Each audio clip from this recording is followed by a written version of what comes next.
Hello, linear algebra students. This topic is on matrices. A matrix is a rectangular array of objects. The dimensions of a matrix are expressed as the number of rows by the number of columns.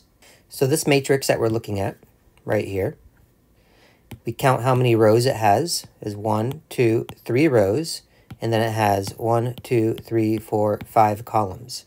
So you would say that this matrix has dimensions 3 by 5. We say it's 3 by 5. Now reading here, the entry in the ith row and jth column of the matrix A is represented by little a sub ij, or you can put capital A in brackets sub ij. They're both acceptable notations. The first non-zero entry in a row is called the leading entry. So looking at this matrix A again, identify the positions of the leading entries. So if we scan this matrix row by row and find its leading entries, so here's the first row, and the first non-zero entry in that row is that 2. So I'm just going to highlight that leading entry. In the second row, the first non-zero entry is this 3. And in the third row, the first non-zero entry is this -1.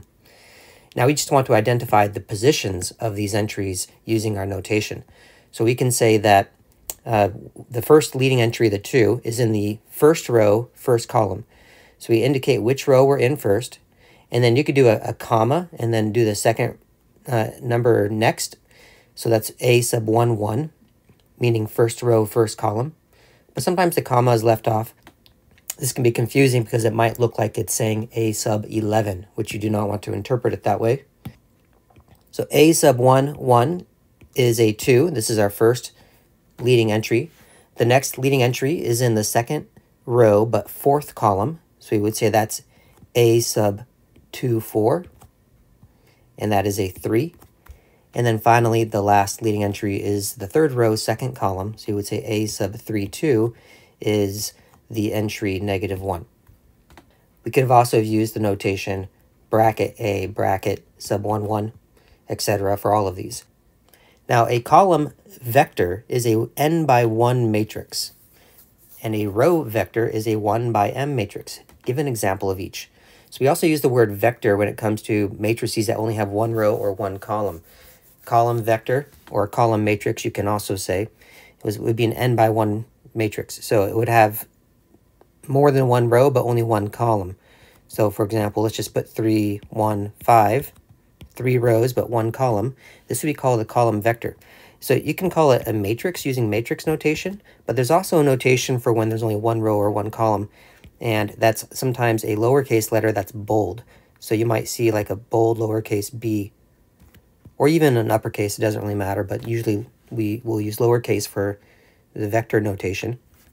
You can also see a lowercase and put a little vector sign above it. We'll talk more about vectors later in this class, and some of you may have already seen vectors in a pre-calculus course or calculus 2 or even calculus 3 especially. So a row vector, we'll use matrix notation, I'll use capital A again, simply has one row, but it has multiple columns. So let's say 5, -1, 0, 7. So this has 4 columns, but one row. And we can also use vector notation, so like a bold lowercase a, or a lowercase a with a vector sign above it. And finally, a scalar is a 1 by 1 matrix. And for 1 by 1 matrices, we don't use matrix notation any longer. In other words, we don't put it in brackets. We don't use capital letters. Usually lowercase letters that are not bold are used to represent scalars. So like k equals 3, a equals 5, b equals -7, etc. These are all considered scalars. Okay, let's go to the next page. Two matrices are equal only if they have the same dimensions and the same corresponding entries. Determine the values of the variables so that the two matrices below are equal. All right, so the dimensions of each matrix that we see here, this first one here is a 2 by 3. I'll put its dimensions below. And the next matrix, you have to be careful, kind of looks like it has 6 columns, but it really doesn't. These are column dividers right here, and then we have a row divider. This is also a 2 by 3. So these matrices have potential to be equal because they have the same dimensions. Now we just have to make sure that their corresponding entries are equal. So we can begin our investigation anywhere you'd like in this puzzle, if you will. If I focus on the 2, 3 position in each matrix, the second row but third column, we see that 4v and 8 must match. So this allows me to create an equation that says 4v must be equal to 8. Of course, this would give me v right away. V has to be 2. And we can shift our focus anywhere where it's convenient to identify another entry in the matrix that must match, and which would give us a value of one of these unknowns. So I'm looking now in the 2, 2 position. Looking at that position right there, we have the fact that w plus 3 and 2 must be the same, which tells us that w has to be -1. Next, my eyes shift over to the 1, 1 position, and I'm doing this in no particular order, but this x minus 5 certainly has to be equal to this 4. The 1, 1 positions must match. And so we have x minus 5 must be the same thing as 4. This tells me that x has to be 9. Now, the other 3 entries all have variables as well, but they have multiple variables. But now that I know some of our unknowns, I know the v, w, and x, I can more easily figure out what some of these others are. For example, let's take a look now at x minus z. That has to be equal to 0. And with that fact in mind, we have x minus z has to be 0. That tells me that z has to be the same thing as x. And we've already determined that above that x has to be 9. So z also has to be 9. Okay, let's shift our focus now to the 1, 2 position. First row, second column. We know that x plus y must be equal to that 1. This tells me that y, we haven't found y yet, but y has to be 1 minus x. And we already know x is 9, so that means y has to be -8. And we are down to our last equation. Matching the last entry, we have u plus z must be equal to that 3. U that we haven't found yet, so u has to be equal to 3 minus z. And z we determined above was 9, so we do 3 minus 9 and we get -6. Okay, let's go to the next page. Adding matrices is done by adding corresponding entries, and is only possible if the two matrices have the same dimensions. So for our example here, we're adding, let's go ahead and write down what the dimensions are. This first one is a 3 by 2, because it's 3 rows and 2 columns. And this next one is also a 3 by 2. So addition of matrices that are the same dimensions is possible. In fact, it's only possible if they have the same dimensions. And then you simply do it by adding the corresponding entries. For example, I'm just going to highlight a couple of these. I'm going to add the 2 and the 6, and that will be my new 1, 1 position. And so we would say our resulting matrix is going to have an 8 now in the 1, 1 position. Now let's focus to the 1, 2 position.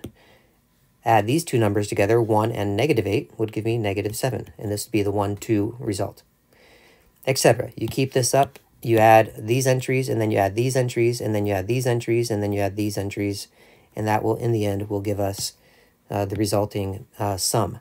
So 5 plus -3 is 2, 0 plus 7 is 7, 4 plus -1 is 3, and -2 plus 0 is -2, and this is how we get the result of adding two matrices.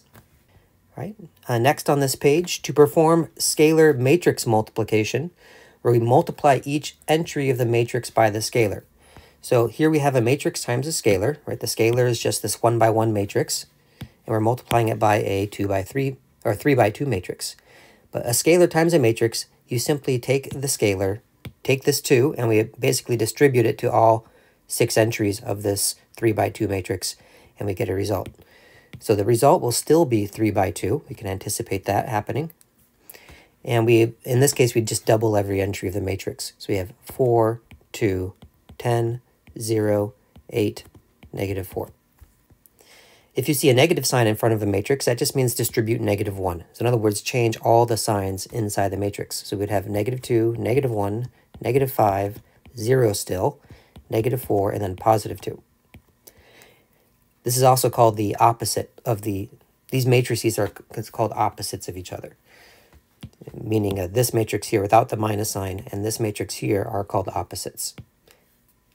And in the last case, distribute a -3 across the matrix, the entries of the matrix, and we get -6, -3, -15, 0 still, -12, and +6. Okay, let's go to the next page. A zero matrix, also called the additive identity, is a matrix where every entry is 0 and it is represented as we usually do a bold 0. The 0 matrix is a matrix that when you add it to another matrix, it won't change it. Just like the scalar 0x.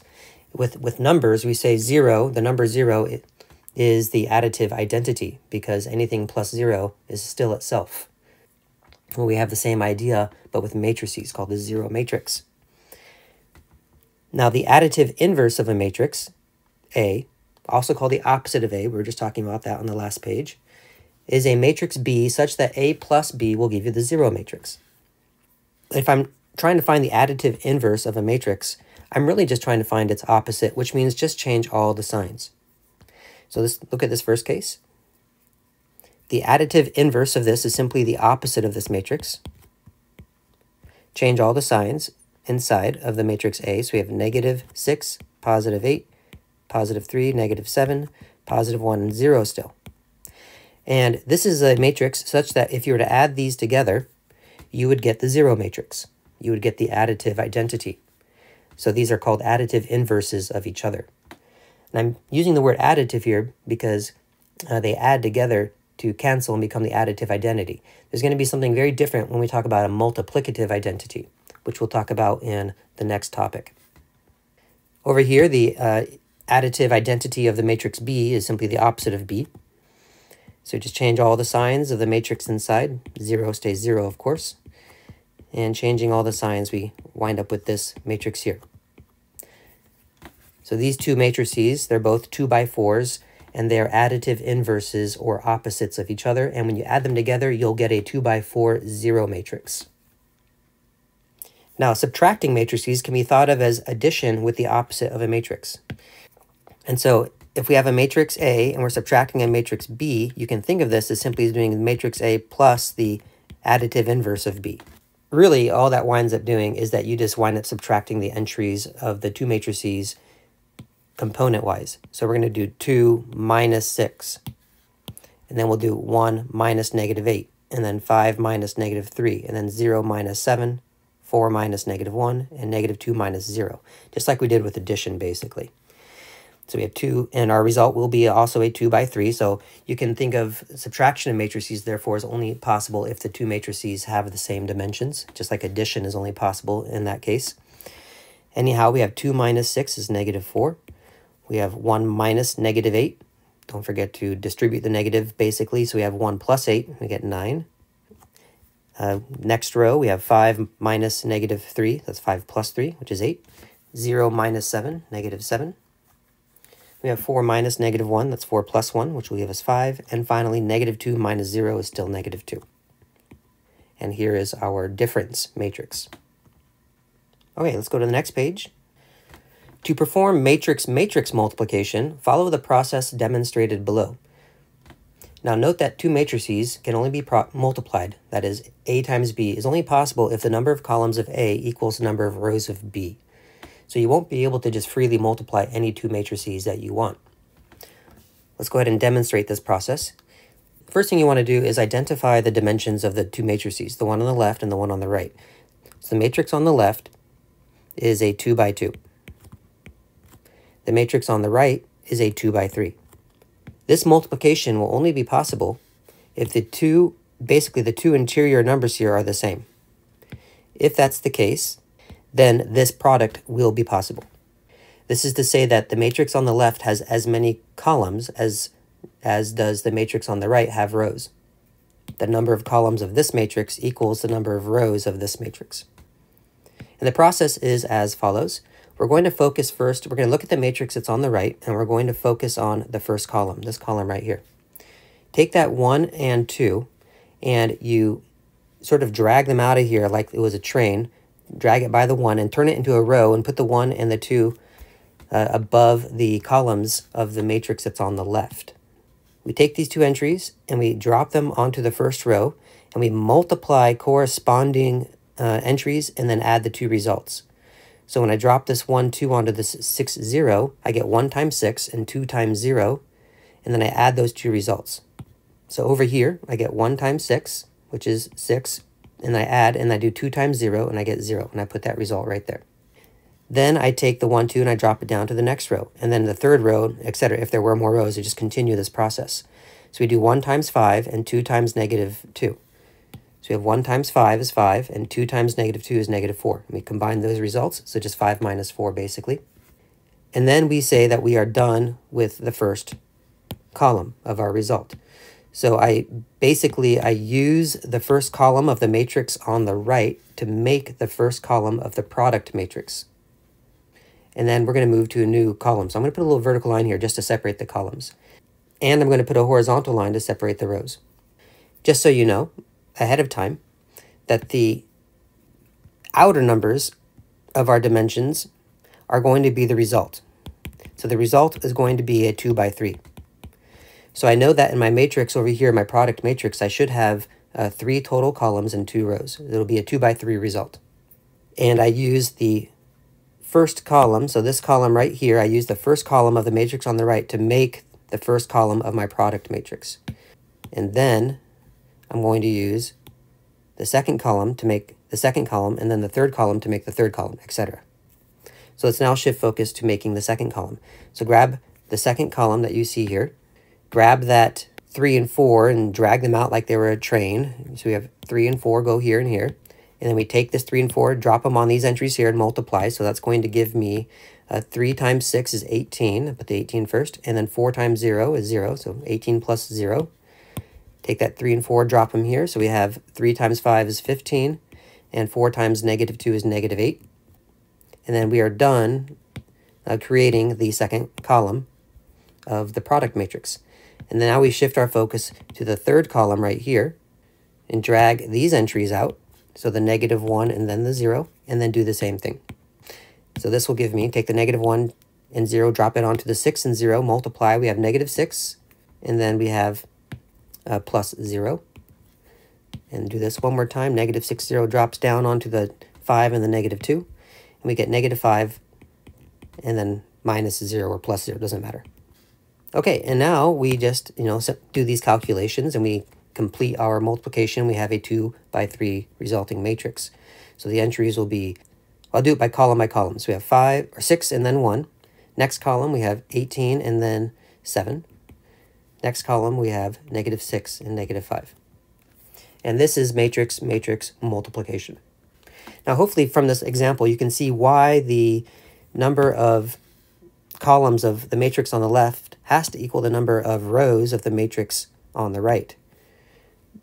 Because if there was an extra row here, let's say we had a 5, 1, 7, and then you tried to grab this 5, 1, 2 and drag it out, you would notice that we would have too many numbers. There's 3 numbers here, but only 2 columns to drop them on, so they're not compatible in this case. Okay, let's look at this next example.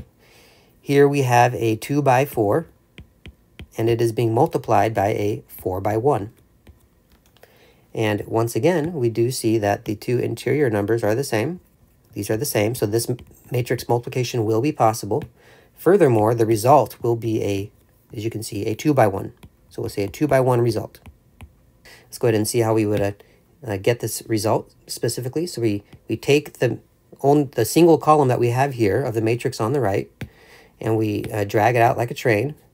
So we're going to put the negative 1 first, then the 4, then the 0, then the 1. And we take these numbers, we drop them down. We have many products to do now. So we do 6 times negative 1 is negative 6. 0 times 4 is 0. 3 times 0 is 0. And 7 times 1 is 7. And then we add all these results. We combine them all. Then we take these 4 numbers and drop them onto the next row and multiply and then add the results. So we have 5 times negative 1 is negative 5. And then 4 times negative 2 is negative 8, so subtract 8. 4 times 0 is 0, so add 0. And then 1 times 8 is just 8, so add 8. And our result is this 2 by 1. It kind of looks like a 2 by 4 matrix, but we need to add all those entries together. So in the end, this will just be a 2 by 1, not a 2 by 4. Negative 6 plus 0 plus 0 plus 7 is 1. And the next entry will be negative 5. And here is our 2 by 1 result. Okay, let's go to the next page. Compute the following products if possible. Okay, looking at the first one. First matrix, always analyze the dimensions when you're doing this multiplication. The first case, we have a 2 by 3, 2 rows, 3 columns, and we're multiplying it by a 2 by 2. But notice right away, this time we do not have the compatibility of the interior numbers. So these are not the same. So that means that this product is not possible. All right, the next example is a 2 by 2 times another 2 by 2. So this one, the two interior numbers are the same, so this will be possible. So these match, and the result will be the outer numbers. So the result will also be a 2 by 2. So I'll create the framework for my 2 by 2 result. And we begin with this 1, 3. Take the 1, 3, pull it out, and turn it into a row, put it over the columns of the matrix on the left. Take that 1, 3, drop them down. So we have 5 plus 3, basically, in this first position. And then take that 1, 3, drop it down to the 1, to the 6 and 0. So we get 1 times 6 is 6, and then plus 0. And then we're done with the 1, 3. Now we take this 2, 2, 4 that you see here. Grab the 2 and the 4, write them above the columns of the matrix on the left. And a lot of this work, of course, you do in your head. So when all these numbers, I'm writing in order, I'm really just thinking them. So you'll want to get to the point where you can basically do matrix multiplication without really writing anything down. But we have 2 times 5 is 10, 4 times 1 is 4, and we add those together, so 10 plus 4. Normally I would just do that calculation in my head, but I'm going to go ahead and write it down as we're learning this for the first time. 2 times 6 is 12, and 4 times 0 is 0. And so in the end, our 2 by 2 matrix is going to be 8, 6, the first column, and then 14, 12, the second column. Okay, the next example is also a 2 by 2 times a 2 by 2, so this matrix multiplication is possible, and the result will be a 2 by 2 again. In fact, I want you to observe something. Notice that this matrix right here is the same as this matrix. Also notice that this matrix right here is the same as this matrix. So all I'm doing is I just switch the order of the multiplication, and I'm curious to explore whether or not that has an effect on the result. Let's go ahead and try it out and see what happens. So I'm going to take this 5, 6, and we are going to bring that 5, 6, write them above the columns of the matrix on the left, and then drop the 5, 6 down. I'm going to go ahead and do the calculations now just in my head and do this in one step. So 5 times 1 is 5, 6 times 2 is 12, and 5 plus 12 is 17. And now I'll drop the 5, 6 onto these numbers. So we have 15 plus 24, it's going to be 39. And we're done using the 5, 6. Now take the 1, 0, this 1, 0 right here, and write them above the columns of the matrix on the left. Drop them down and multiply. We have 1 times 1 plus 2 times 0. That's just going to be 1. And then take the 1, 0, drop them down onto the 3, 4, and we have 3 plus 0. We just get 3. Okay, so notice that this result is not the same as this result. This is a very important observation. What this suggests to us that in general, the following is not true when you're multiplying matrices. What we say then, therefore, is that matrix multiplication is not commutative. We'll summarize this on the next slide when we get there. But the order in which you multiply two matrices is significant.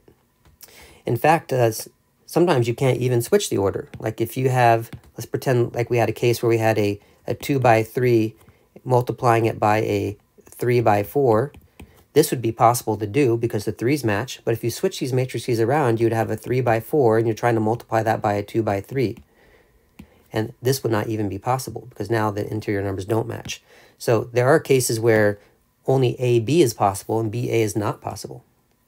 But even in cases where you could multiply them in any order, there's no guarantee you'll get the same result, as we see in this example. Which isn't to say that you never get the same result. It just says that in general, you can't expect to get the same result. So as an operation, we say it's not commutative, even though there will be cases where AB and BA will be the same thing. So we should probably say AB is not BA in general. All right, let's look at the next example. The next example is, notice that there's a power on one of these matrices. So the question might be, how do I handle a power? Do I just raise everything in the matrix to that power? And the answer is going to be no. Similar to like how you have a sum, if you think back to algebra and you square that, you don't just simply take the square and distribute it and square both a and b, or you would have to write a plus b a second time, and then you would have to go through the FOIL process to get an answer. Powers don't distribute across sums. I'm going to say something similar, powers don't distribute across the entries of a matrix. When you see a matrix with a power on it, really the best thing to do is to write that matrix twice. So we have 3, 0, 1, negative 2, and then another 3, 0, 1, negative 2. And now you just have to go about multiplying all of these matrices. So one question that comes to mind then is matrix multiplication associative, meaning that I've already established that I can't take, one of these matrices and switch the order and put it over here and multiply. I have to keep the ordering the same. Otherwise, I risk changing the result.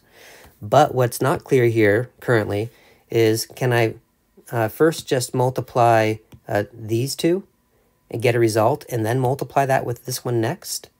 Or can I multiply these two first and then multiply that result with the matrix here on the right? Can I go in any order here as far as which pairing should I multiply first? Now, if you remember PEMDAS would suggest to you that you should probably do the exponent first. So do this one first. In other words, do this product first. But just like with numbers, like if we explore numbers, if I have 3 times 5 squared, we know that I would want to do 5 squared and then times 3, as opposed to doing 3 times 5 and getting 15 and then squaring that. That would be a bad idea. But if you did 3 times 5, then you have some freedom, right? I could do 3 times 5 and get 15 and then times 5 and get 75, do it that way. Or I can do 5 times 5 first and get 25 and then times 3 and also get 75. So after you turn the power into just multiplication, you can do the multiplication in any order. Similar with the matrices. So like in this case here, you would definitely not want to just multiply these two matrices and then square the result. That would be a bad interpretation. But now that I've written the power as 2 separate matrices, we have some freedom here, we think. Let's see what happens when I try a few different orders. So I'm going to I'm going to do this by first multiplying these 2 matrices. And I'm going to do a lot of this multiplication now in my head, and hopefully we'll be able to follow along well. We're going to take this 3, 3, or this 3, 1 right here is what I'm focused on. I'm going to put the 3 and the 1 there, drop that down, and combine results and see what we get. 3 times 3 and 1 times 0, so that's 9 plus 0, which is 9. 3 times 1, 1 times negative 2, that's 3 minus 2, which is 1. Right now I'm going to focus on this 0, 2, write them here and here. 0 times 3 is 0, negative 2 times 0 is 0, add them together, you get 0. 0 times 1 is 0, negative 2 times negative 2 is 4, add together, you get 4. So here's the result of doing that matrix squared, basically. And now I'm going to do one more multiplication and multiply these together and see what we get. So grab that 9, 1 first, 9, 1, drop them down. We have 9 plus 2 is 11. Drop the 9, 1 down to the next row. We have 27 plus 4, that's 31. And now grab that 0, 4, do the same thing. 0 plus 8 is 8, and 0 plus 16, so we did 16. So here's the end result, a 2 by 2 result. Now let's try this again and see if it truly doesn't matter. So the first time we did this, we multiplied these 2 matrices first, but now I'm going to multiply these 2 matrices first and see what we wind up with. So I'm going to take this 3, 1, drop them down onto the rows, multiply and add. So we have 3 plus 2, we get a 5. And we have a 9 plus 4 is a 13. We're done with that 3, 1. Now grab that 0, negative 2 that you see right there. Grab those. 0 plus negative 4, so negative 4. And 0 plus negative 8, so negative 8. And now we have to multiply this 2 by 2 with the remaining 2 by 2, and let's see what happens. And we get 15 minus 4. 15 minus 4 is 11. Oh, so that's promising, right? I'm comparing over here. We have something similar. Then we have 3 times 13 is 39, and then minus 8. 39 minus 8 is 31. Okay, so far so good. We're getting the same thing as before. And now we take that 0, negative 2, do the same thing. 0 plus 8 is 8, and 0 plus 16 is 16. And sure enough, we do get the same result. So this suggests to us that if you're doing matrix multiplication and there's multiple matrices involved in the product, you can switch the order in which you do the multiplication, but you can't switch the order of the matrices. I want to make sure that that's clear.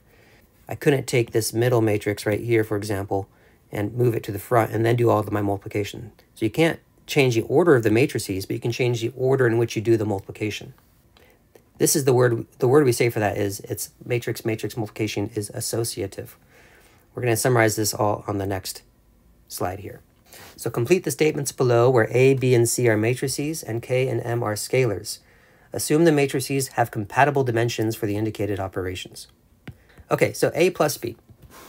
Without knowing what A and B are, there's not really much I can say, but I do want to point out that A plus B will be the same as B plus A, because all you're doing is adding corresponding entries, and scalar addition is commutative, so it now makes sense that matrix addition would also be commutative. So when it comes to adding matrices, it doesn't matter the order in which you position the matrices. Now, A plus B plus C, when there's three matrices being added together, you can do the operations in any order. Meaning you can do A plus B first and then plus C, or you could do B plus C first and then add the A. And because of this line above, you can also freely move the matrices around, because matrix addition is also commutative. So there's a lot of freedom here when you're adding a bunch of matrices and how you do it. But the property that I want to get across here is that you could do A plus B first and then plus C, or you can do A plus, but do first B plus C, or use the parentheses to indicate the order in which you do these things. And because the order doesn't matter, you can just leave parentheses off. In other words, you could just write this, and then it's not ambiguous. Now, the next case, we're assuming K is a scalar. So you have a scalar times a sum. It's going to be the case that scalars, just like with numbers, a scalar times a matrix, a sum of matrices, is going to behave just like a scalar times a sum of scalars. In other words, what we do in algebra, you got to do again here. So this K, what we're trying to say is that this K distributes. So it'd be the scalar K times the matrix A plus the scalar K times the matrix B. So when you're doing this kind of operation, you have a few options. You can first add A and B, get a new matrix, and then multiply every entry by K. Or you could just multiply every entry of A by K, multiply every entry of B by K, right? Do these things first, and then add the results. It doesn't really matter the order in which you do these things. Now, the same thing's going to be true even if you have a matrix in front of a sum of matrices. You can basically distribute the matrix. Now, what you have to be careful, though, with matrix multiplication, though, is that if C is on the left of this sum, which it is, then C needs to stay on the left of each matrix after you distribute it. You will not be able to put the C wherever you want, so you wouldn't be able to say this necessarily. As we know, matrix times a matrix is not a commutative operation, so you can't put the matrices in any order when it comes to multiplying them. All right, now let's take a look at some of these other ones. If we have A times B, we've already established that in general, that's not equal to B times A, so you should put a big slash through this equal sign. Again, specify that's in general. There are cases where A, B, and BA are the same, but in general, matrix multiplication is not commutative. However, it is associative, so if you do have all three, you could do them in any order. So you can do the multiplication in any order, that is. You could do AB and then times the C, or you could do leave the A off and first do the B times C. So either of these approaches will give you the same result. Therefore, you can just leave the parentheses off and leave your expression like this without parentheses, and it's not ambiguous. So because of this property, this is the associative property. In fact, why don't we go ahead and write that word down. So addition, we'll put associative, and also true that matrix multiplication is associative. Matrix addition is commutative, but matrix multiplication is not commutative. All right, when you have a scalar times a matrix, it doesn't really matter what side you put the scalar on. You could put the scalar on this side. So scalar times a matrix is commutative. You have a freedom where you put that scalar, after the matrix or before the matrix. In either case, the meaning is multiply every entry of the matrix by the scalar K. A scalar times a product of matrices. Now be careful. There's no distribution like we would see over here in this case here. We had a scalar times a sum, it distributed. But a scalar times a product, it's just like with numbers. Don't do something like this. Don't say, oh, it's Ka times Kb. No, with multiplication, there's no distribution. When it's all multiplication, there's no distribution. But what you do have is the freedom to do K times B. You could do K times B first and then multiply that by A. Or you can even just do A times B first. Or you put the K on the right side. It doesn't really matter. There's a lot of freedom where you put that K. You don't even need parentheses. You could say A, K, B like this. What you don't have the freedom, though, is to switch the order of the A and the B. They have to stay A on the left, B on the right. And then this last one, if you have two scalars multiplied by a matrix A, remember M is a scalar as well, then you could do Km first and then multiply that scalar across the matrix A. Or you could do you could do m times a first, distribute the m, multiply everything in a by m, and then multiply everything in that result by k. You could even you could do commutative properties with the two scalars. So you could do mk and then multiply by the matrix A. Right. So with the scalars, all the commutative properties of scalar multiplication apply. Right. With multiplication of numbers, the order doesn't matter. Right. 2 times 3 and 3 times 2 both give you 6. All right. Then we complete the table below. So matrix addition, the associative property. This just simply says that if you add two matrices, it doesn't matter the order in which you position the matrices. Sorry, that's the commutative property. And we'll put a yes here because there's a question mark there. So yes, commutative. Is it associative? The answer to that was yes as well. This was the if you have 3 matrices being added, it really doesn't matter the order in which you add them. So you could say A plus B, add those together first and then add the C, or you can do the A plus and then do the B plus C. Now for matrix multiplication, the associative property, the answer was yes. Right, this was the case where you had A, B, C multiplied, and you could do this. You could do A, B first and then times C, or you can do B times C first and then multiply that by A. Just make sure that you don't switch the orders of the A, B, C. You're just switching the order in which you do the multiplication, and you have freedom. But the commutative property, this is a no. Right, our AB in general is not equal to BA. And then distributive property, yes, distributive property applies, suggesting, let's just do the matrix distributive property. Right, if you have A times B plus C, and these are all matrices, and all the operations the dimensions are all appropriate so that the operations make sense, then you can distribute the A and do the AB plus AC. Here's, if it's on the left, then make sure it stays on the left of each product. With that said, we should also point out that if it's on if you have a B plus C and you have the matrix A on the right, that when you distribute it, the matrix A should stay on the right. So you would have to write it this way. Okay, let's go to the next page. The transpose of the matrix A is a new matrix A raised to the capital T, so that stands for transpose of A, or A transpose, such that Aij equals ATJI. And all this is saying is that the entry that's in the ij position will now be the entry in the ji position. Let's go ahead and do a transpose of a matrix that you see down here. I'm going to label the entries here. We have A11, A12, A21, A22. To find the transpose matrix, you basically switch the indices. So if you were to, this 6, which is A21, if you take this 21, let me kind of pull them apart, and switch the indices, this 6 will now be in the 1, 2 position, which means that this 6 will now be up here. Now, if you were to do that with, say, this entry, switch the 1 and the 1, so the entry that's in the 1, 1 position will stay in the 1, 1 position. So we'll still have a 5 right here. Same thing's going to be true when I'm focused on this entry down here, because take the 2 and the 2 of the index and switch them, it stays 2, 2. So the 2, 2 position will stay the 2, 2 position. So we're still going to have a 0 in the 2, 2 position.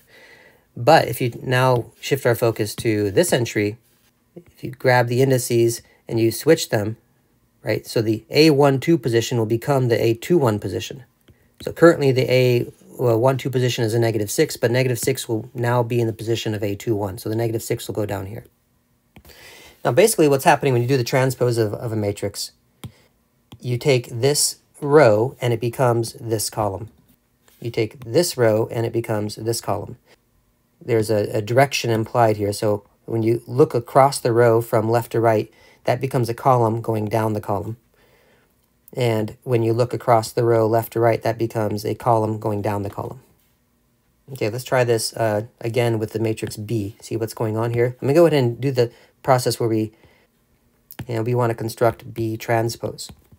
So we've already discussed if the two indices already match. So we're looking at these two entries, that those are still going to be the 1, 1 and the 2, 2 positions.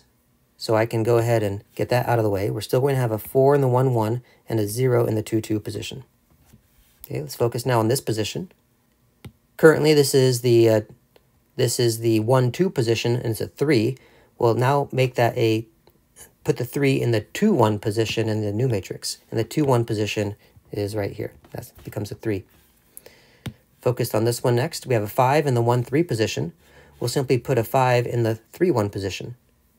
Oh, well, the 3, 1 position is down here, so there's going to be a 5 right there. Let's look at the 2, 1 position next. So right here, there's a -1 in the 2, 1 position, and therefore there's going to be a -1 in the 1, 2 position. So that's a -1 right there. And then finally, we're looking at this last entry right here. We have a 2 in the 2, 3 position of the original matrix. So in the transpose matrix, the 2 is going to be in the 3, 2 position. So that'll be down here. Now, I probably should have labeled all of these B's because this is the matrix B, but it doesn't matter. Anyhow, we have, so basically what happened again was the fact that this first row of the matrix B becomes the first column of the matrix B transpose. And the second row becomes the second column. And we can go ahead and put this in brackets now. Also, let's look at dimensions. The matrix B has dimensions 2 by 3, and notice, because rows become columns, and dimensions are just going to be the reverse. So B transpose should be 3 by 2. That happened over here with matrix A as well. We had a 2 by 2, switch those order, and it stays a 2 by 2. Let's do matrix C now. C is a 3 by 3, so its transpose will be a 3 by 3. And we're going to just take the shortcut approach that we've been discussing. So C transpose, do it row by row. So the first row becomes the first column of the transpose matrix. So we have 1. Second row will become the second column. And finally, the third row will become the third column. And as expected, of course, this is still a 3 by 3. All right, so that's how you find the transpose of a matrix. Let's go back up and keep reading here. A matrix is square if it has equal dimensions. Number of rows equals number of columns. So we have, looking at all 6 of these matrices now, we see that the square ones, both A and A transpose are square, and both C and C transpose are square.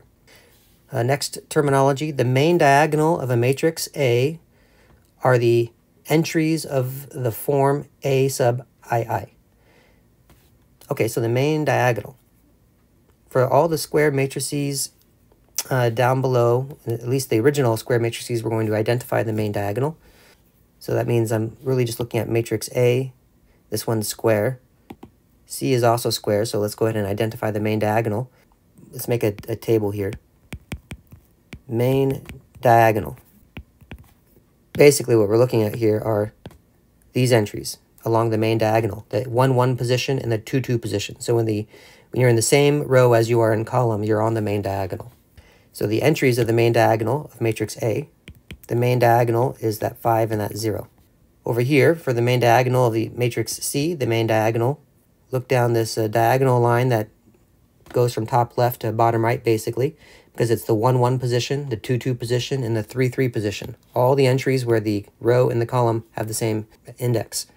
And so now we just have to list those numbers on that main diagonal. So there's a 1, a 4, and a 5. These are the entries on the main diagonal.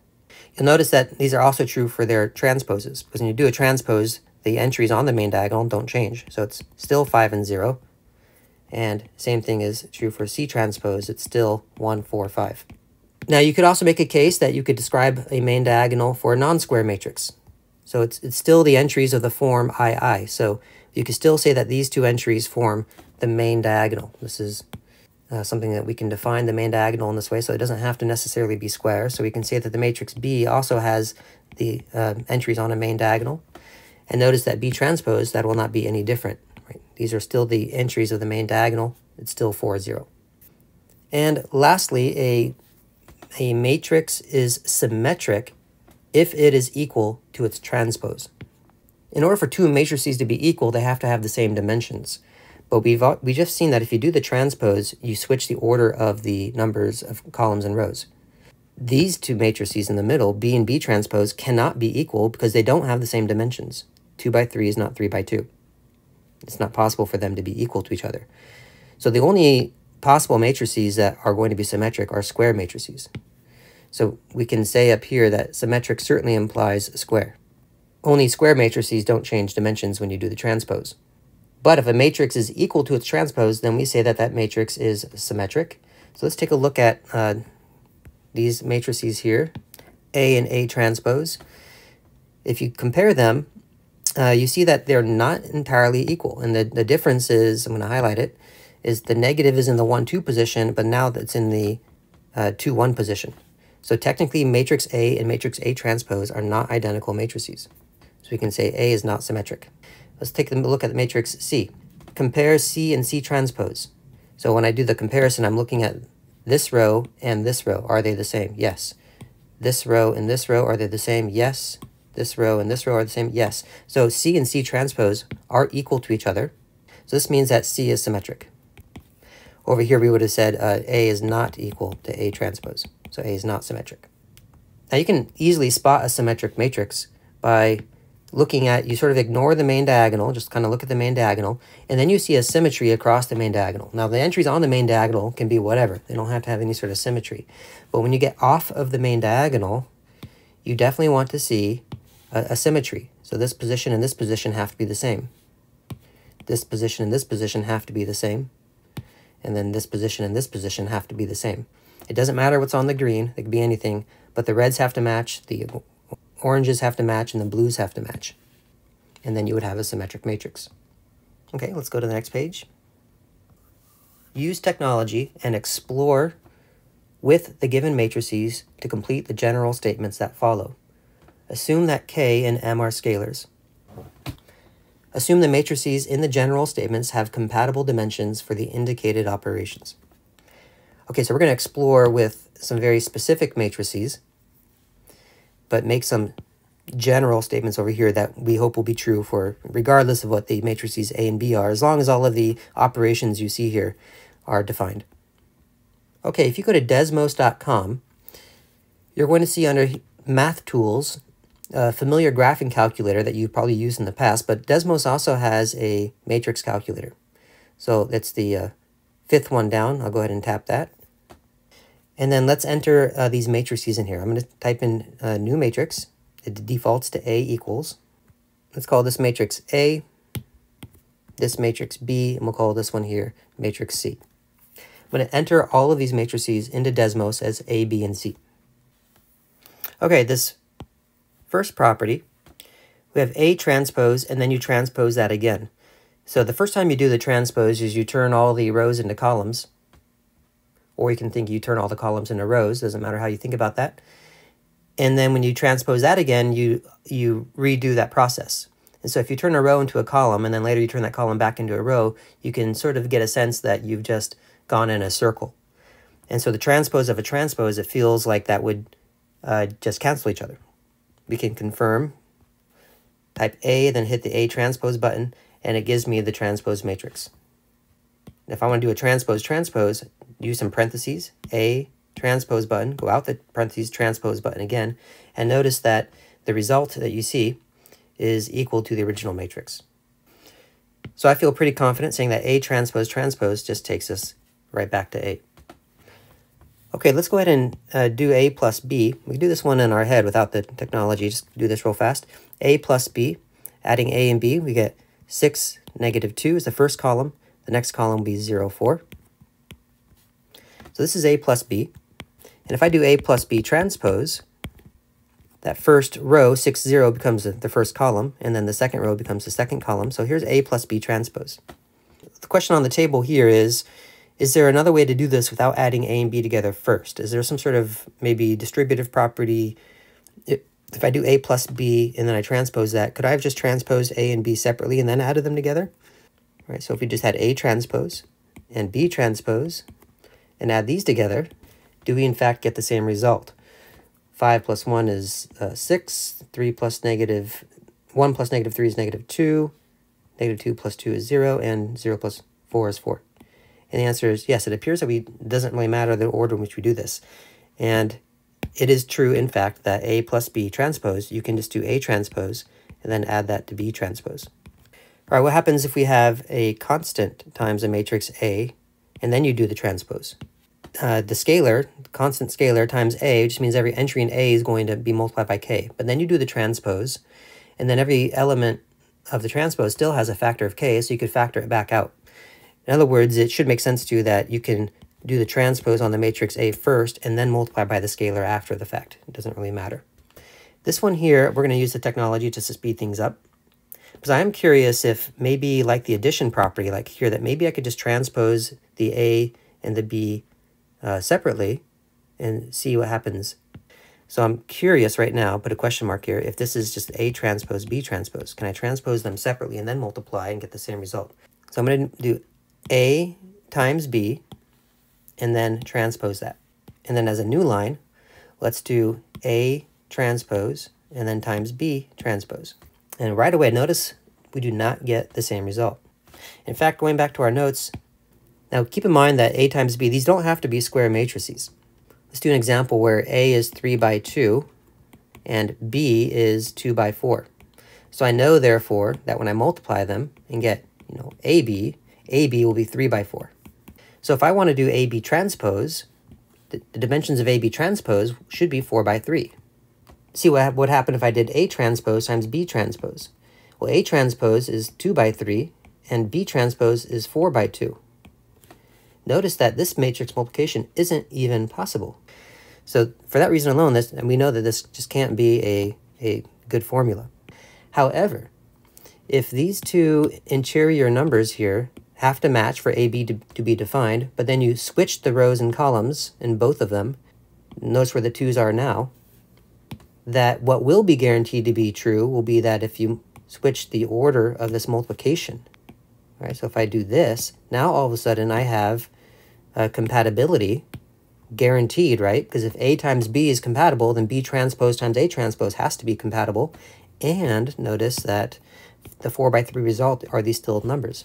So this raises an interesting question. We know that maybe if I do B transpose times A transpose, I'll get the same thing as AB transpose. So let's do B transpose and multiply that by A transpose. Well, isn't that interesting? Notice we do get the same result.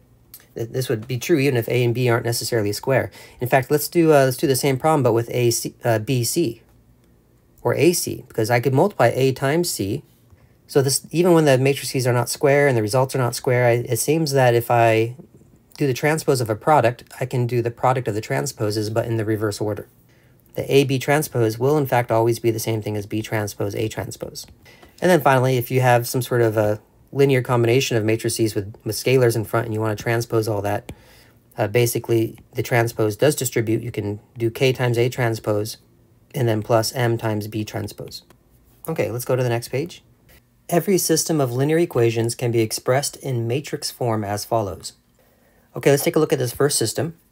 Now we've already talked about how to do an augmented matrix, which I'm going to remind us of doing right now. So going equation by equation, make sure that the variables are in the same order. I'm going to go x, y, z, and just write the coefficients. And then you have the equal sign and then the 1. Now the next equation, I do need to switch the y and z, but the 3 is the coefficient of x, the coefficient of y is 1, coefficient of z is -2, and the other side of the equal sign is our constant 4. And then in the last equation, there is no x, so 0x. The 3y, 2z, and then add the 7 to the other side of the equal sign, so put +7. Now this is an augmented matrix, and we talked about this in a previous topic, and then you can put this in a reduced row echelon form and then solve the system.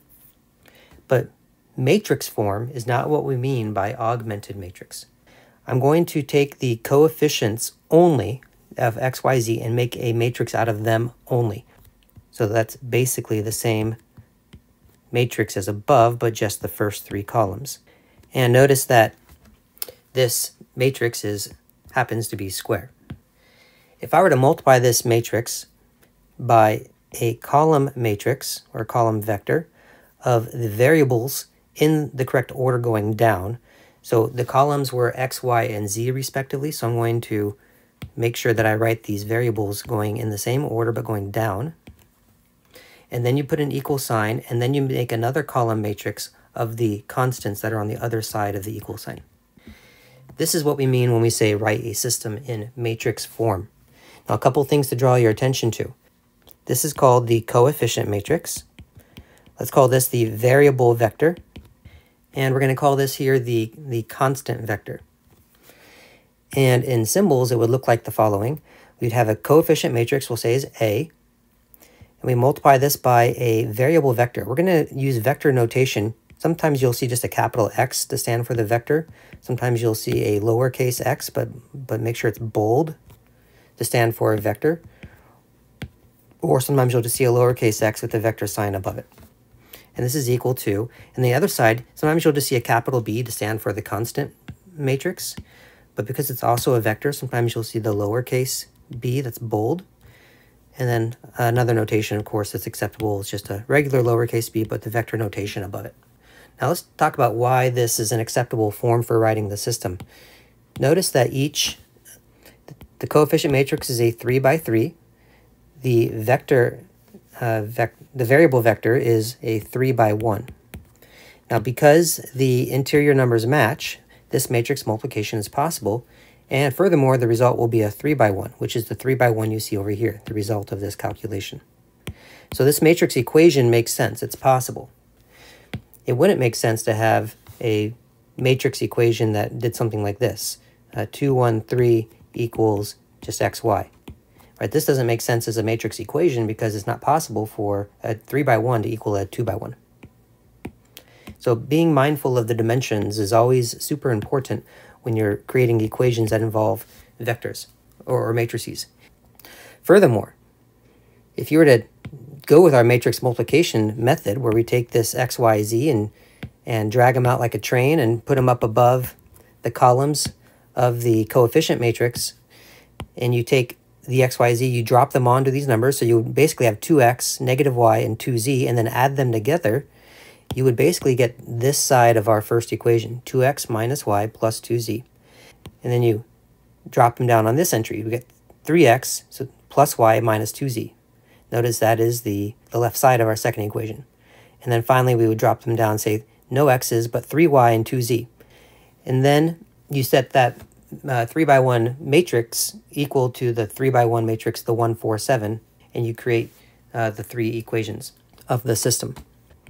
And the augmented matrix form is the coefficient matrix, vertical line, and then the vector of constants, and you make a matrix like this.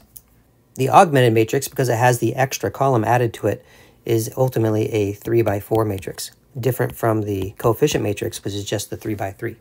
This next example, we do basically the same thing. I'm going to go ahead and skip writing the augmented matrix. Let's just go straight to matrix form.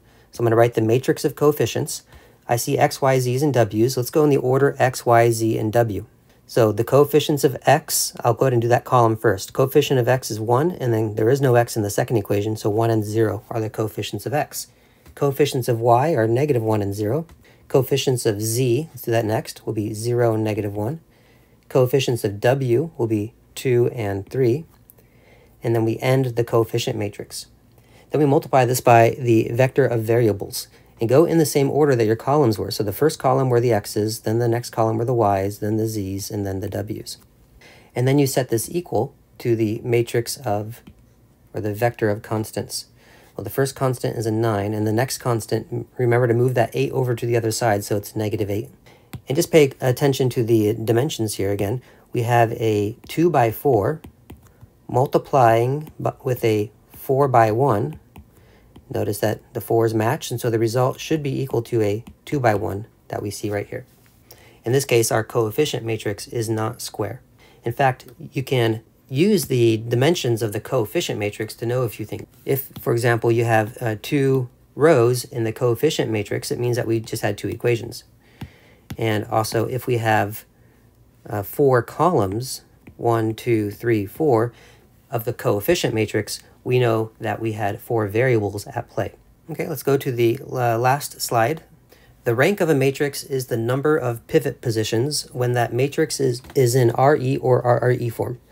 Use technology to find the rank of each matrix below. I'm going to use our matrix calculator in Desmos. Let's call these matrices A, B, C, and D. I've already entered A, B, C into the matrix calculator, but I do want to show you how to enter a new matrix. So just type in touch new matrix. Notice it just defaults to a 2 by 2. We want this new matrix to be a 2 by 4. So you can use the edit matrix D options down here to add rows or add columns or remove columns. We want 2 more columns. So I'm going to add 2 more columns, and then I'm going to enter in the first cell I want, and then hit the arrow button over the next one's 2, then over, then 4, then over, then -1, and hit over again. It goes to the next row. The next row is 2, 4, 8, -2. And then hit the blue return button, and we have our final matrix entered. Now we want to find the reduced row echelon form of each of these matrices, and we'll use the technology to do it. Let's do them one at a time. So we're going to type in, hit the RREF button, reduced row echelon form, and then enter in the matrix we want to. First case would be matrix A. There's some decimals here. If you click the little fraction symbol next to it, it'll show you fractions instead. But here's our reduced row echelon form. I'm going to copy that over to our notes. Okay, and all you have to do is count how many pivot positions there are. In this case, the pivot positions are the first non-zero entries in each row, if there is one. So I'm going to highlight these pivot positions.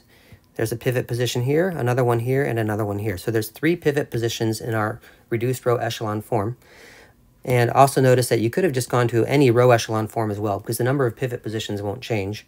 We have 3 pivot positions in this matrix A, so we can say that the rank of A, which you can either do R parentheses of A, or you can spell it out, the rank of A is, and we get 3, the number of pivot positions.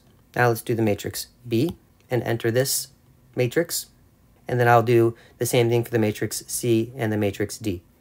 Okay, each matrix has been converted to a reduced row echelon form using technology, and now let's identify the pivot positions. Now in matrix B, we have 1, 2, and then there's a 3rd pivot position over there. So the rank of matrix B is also 3. Now for the rank of C, counting the pivot positions, we have 1 pivot position, another pivot position, and then we have a row of zeros. There's no pivots in that, but we only have 2 pivot positions, so the rank of this matrix is 2. And then in our final matrix, matrix D, there's only 1 pivot position, and that's it. So we have a rank of 1. You may want to ask yourself, is it possible for a matrix to have a rank of 0, and what would that look like? The next thing we want to consider, though, is if these are in fact augmented matrices corresponding to systems, then ponder the connections between rank and types of solution sets. For example, let's take a look at this first one. Imagine this was an augmented matrix, and that we had some sort of variables at play like x, y, z, and then of course you would have the equal sign right here and then the constants, because this is an augmented matrix. This would read that, notice where all the pivots are. They're in all the columns of x, y, and z. Also, the coefficient matrix, if you want to highlight just the coefficient matrix, that would be, you cut off that last column, and that's our coefficient matrix. It has 1 fewer columns than the augmented matrix. And notice that all the pivots, there are as many pivots as there are variables. And all the pivots are in variable columns. And notice the rank of the green coefficient matrix is also equal to 3. But if we have 3 variables and the rank is 3, that means the rank of the coefficient matrix is 3, and there's 3 variables, then that means you have a pivot position in each column representing a variable, and therefore you have no free variables in the system. The solution would be unique. I need a different symbol to represent just the coefficient matrix, so let's go ahead and call the coefficient matrix just A sub 1. We'll see that the rank of A1 is also 3, which equals the number of variables, so there's no free variable, and therefore we have a unique solution. Let's look at the case of matrix B. If this is an augmented matrix, then let's go ahead and assume that we have, again, our x, y, and z variables at play. Let's go ahead and cut off that last column. And once again, let's consider that we have a matrix of coefficients here that we'll call B sub 1. Now, looking at B sub 1, notice its rank is not the same thing as the rank of the entire augmented matrix in this case. We have the rank of B sub 1 is only 2, because in the green matrix there's only 2 pivot positions. But the rank of the augmented matrix is 3, it's 1 more. This suggests something. It means that there's a pivot position in the very last column, and that's the column of constants. And so if you were to take row 3 and turn it back into an equation, it would read 0x plus 0y plus 0z is equal to 1. This is our inconsistent scenario. And as far as rank is concerned, it means that the rank of the coefficient matrix will be 1 less than the rank of the entire augmented matrix. Now let's take a look at the third case. Again, let's go with x, y, z as our variables. Separate the constants on the other side of the equal sign. Let's refer to this matrix, square matrix right here as C sub 1. That's the coefficient matrix. And the rank of the coefficient matrix is also 2. So all the pivots are also in the coefficient matrix. So this is a case, again, where we have the rank of the augmented equals the rank of the coefficient. This would suggest that we have a consistent system. But there's 3 variables, and the rank of the coefficient is less than the number of variables, which means that we have free variables. In fact, we have 1 free variable in this case, because 2 pivots means 2 basic variables, and that y is free, which means that we have infinitely many solutions ultimately. Whenever you have a free variable, you have infinitely many answers. When you have a consistent system like this, but the rank of the coefficient matrix is less than the number of variables, you do the number of variables minus the rank, and that will tell you how many free variables there should be. Let's look at case D. X, y, and z is our variables. We have the equal sign, 2 by 3 coefficient matrix that we're going to call D sub 1. The rank of the coefficient matrix, rank of D sub 1, is equal to 1. So it matches the rank of the augmented matrix. So there we do have a consistent system. But this has 3 variables. This is also less than the number of variables. And if we do the number of variables minus the rank of the coefficient matrix, given that we have a consistent system, that will be 3 minus 1. That gives us 2 free variables. In this case, those free variables are y and z. Those are the columns that are missing a pivot position. But again, this would also be an infinite number of solutions. Okay, so this concludes our lecture on this topic of matrices.